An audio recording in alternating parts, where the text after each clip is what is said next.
बिस्मिल्लाहिर्रहमानिर्रहीम, अस्सलाम वालेकुम। पाकिस्तान की सियासत में एक बड़ा भूचाल पैदा हुआ है। खैबर पख्तूनख्वा असम्बली तहलील करने की समरी भेज दी गई, लेकिन बड़ी खबर यह है कि इमरान खान जिस जाल में पीडीएम और मुस्लिम लीग नून को फंसाना चाहते थे, मुस्लिम लीग नून और पूरी पीडीएम खुद उस ट्रैप में आ गई और इसको बड़े फखरिया अंदाज में अपनी सियासी चाल, शतरंज की चाल करार दे रहे हैं। लेकिन मालूम नहीं कि अपने पाँव पर खुद कुल्हाड़ी मारी है, अपने लिए खुद सियासी खुदकशी का रास्ता चुन लिया गया। 35 अरकान कौमी असम्बली के इस्तीफे मंजूर कर लिए गए हैं और मजे की बात यह है कि तहरीक इंसाफ ने 125 से जायद इस्तीफे स्पीकर कौमी असम्बली को जमा करवाए थे, लेकिन हीले बहाने किए जा रहे थे। कभी ये कहा जा रहा था कि एक एक एमएनए खुद आए और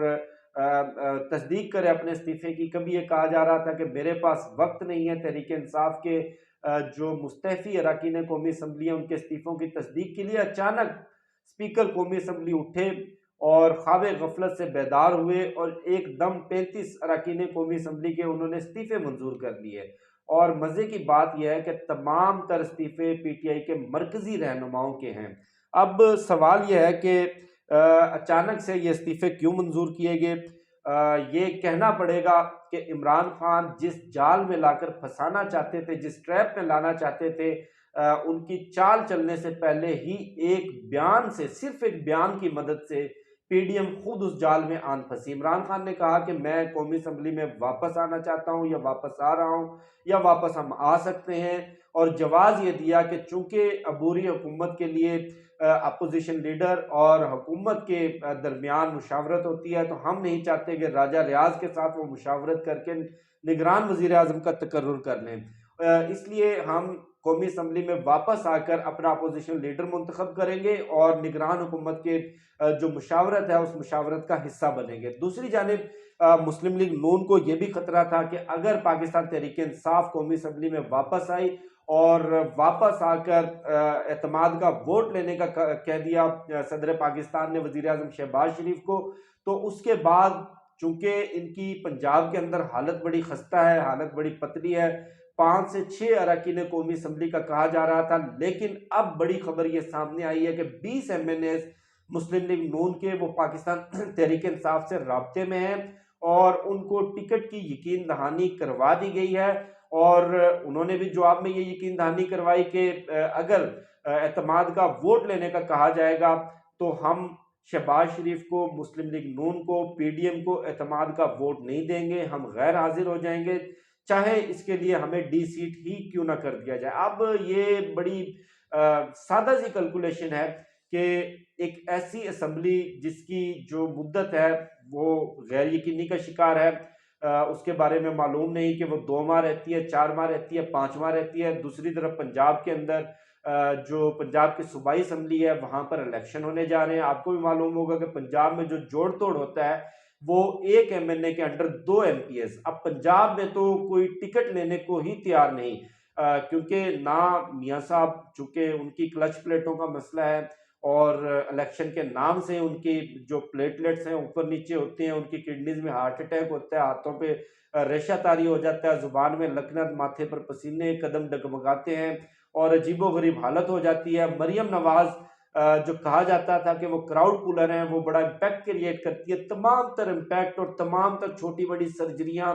तमाम तर हथियार इस्तेमाल करने के बावजूद जो ज़िमनी इलेक्शन थे उसमें बुरी तरह से मुस्लिम लीग नून नाकाम हुई और तहरीक इंसाफ ने 80% से जायद नशिस्तें जीत कर ये दिखाया कि इस वक्त इमरान खान का बयानिया मकबूल है, इमरान खान का बयानिया सर चढ़ कर बोल रहा है। इस सूरत हाल में कोई भी ऐसा सियासतदान जिसने कौमी असम्बली का इलेक्शन लड़ना हो वो ये अफोर्ड नहीं कर सकता कि वो मुस्लिम लीग नून का टिकट ले और उसके जो नीचे 2 एमपीएस हैं वो पाकिस्तान तहरीक इंसाफ से मुंतखब हो जाए।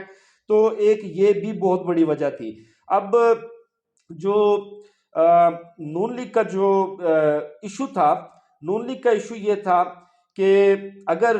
वजीर आजम एतमाद का वोट ना ले सके, या नून लीग कह लें या पीडीएम कह लें, जो कि एतमाद का वोट किसी सूरत भी अगर कहा गया तो वो लेने में नाकाम रहेंगे। उसके बाद उनको सबसे बड़ा खतरा यह था कि अगर रन ऑफ इलेक्शन हुआ, रन ऑफ इलेक्शन में पाकिस्तान तहरीक इंसाफ नून लीग के अरकान असम्बली को अपने साथ मिलाकर, और उसके अलावा जो मुनर्रफ अरकान का ग्रुप है वो भी पाबंद है पार्लिमानी लीडर की हिदायत का, तो वो अपना वजीर आजम मुंतखब करवा कर वो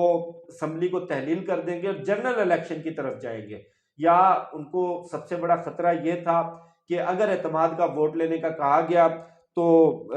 उनके लिए एक बड़ा सरप्राइज होगा कि 20 से 25 अरकान कौमी असम्बली इजलास में ना पहुंचे। अब इस हवाले से दो अफवाहें जेर गर्दिश थी। एक तो मैं आपके साथ शेयर कर चुका हूं कि 5 से 6 अरकान कौमी असम्बली की, और दूसरी अफवाह यह थी कि शहबाज शरीफ के पास नंबर पूरा नहीं है एतमाद का वोट लेने के हवाले से। अब इन्होंने 35 अरकान कौमी असम्बली के इस्तीफे अचानक से मंजूर करके दोनों अफवाहों को हकीकत का दर्जा दे दिया, हकीकत की शक्ल दे दी। और अब यह साबित हो चुका है कि ना तो शहबाज शरीफ के पास कौमी असम्बली में अक्सरियत रही है, ना उनकी पार्टी के ऊपर गिरफ्त मजबूत रही है, और ना उनका जो सियासी बयानिया है या उनका आप कह लें कि सियासी मुस्तकबिल है वो कोई वाजे है। और बड़ा बदकिस्मत वजीर आजम है पाकिस्तान की तारीख का कि जब से वजारत उज़्मा का हलफ उठाया है हर चाल इनकी उल्टी पड़ रही है, हर जो इनकी सियासी मूव है वो उल्टी पड़ रही है। ऐसे कहने के जैसे सोने को हाथ लगाएं तो मिट्टी बन जाए। इनके लिए हर तरफ से मुश्किलात ही मुश्किलात, सियासी फ्रंट से देख लें, माशी फ्रंट से देख लें, और सिविल और मिलिट्री ताल्लुकात के हवाले से देख लें, खारजा फ्रंट से देख लें, यानी कि किसी भी तरफ से देखा जाए तो इनके लिए मुश्किलात ही मुश्किलात हैं। अब इमरान खान का पहले दिन से ही प्लान ये था, जब उनके खिलाफ अदम एतमाद आई और उनको वजारत उज़्मा से हटाया गया तो उसी वक्त तहरीक इंसाफ ने इस्तीफे दे दिए थे। और इससे पहले आपको याद होगा कि जब कासिम सूरी ने रूलिंग देकर अदम एतमाद की जो मूव थी, जो समरी थी, और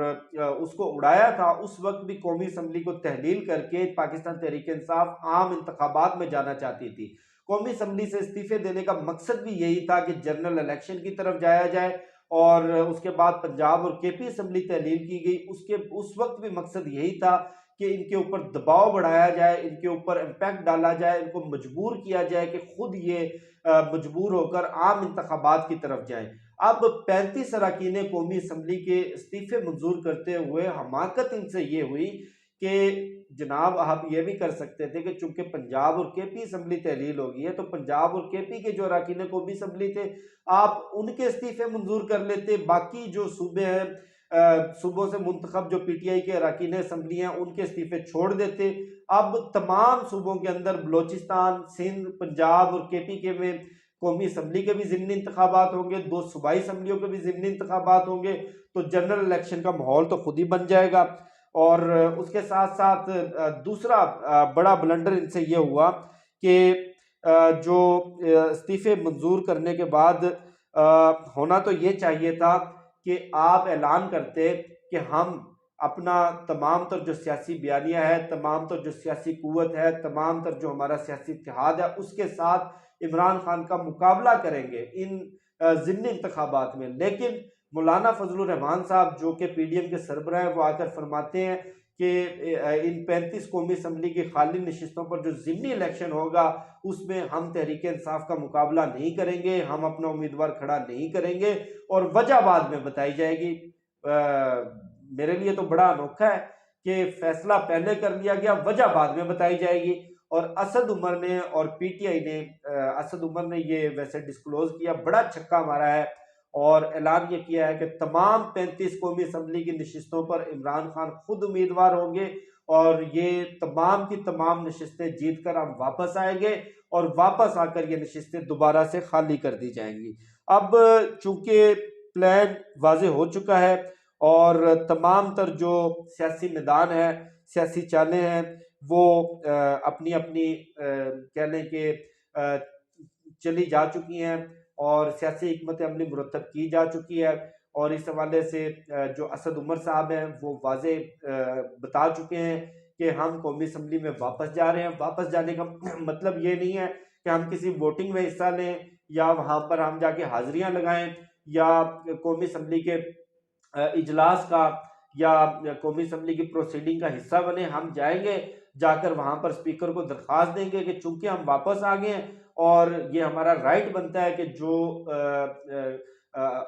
लीडर ऑफ द अपोजिशन है, जो अपोजिशन लीडर का ओहदा है, वो पाकिस्तान तहरीक इंसाफ को वापस दिया जाए और राजा रियाज को वहां से फारग किया जाएगा। लीडर ऑफ अपोजिशन मुंतखब करवाने के बाद ये घोड़ा वो मैदान आ जाए, तमाम इस्तीफे मंजूर कर लें, 125 के 125 कर लें, 155 कर लें और आए हमारा मुकाबला करें, आए इलेक्शन लड़ें। ये चाल इतनी गहरी है और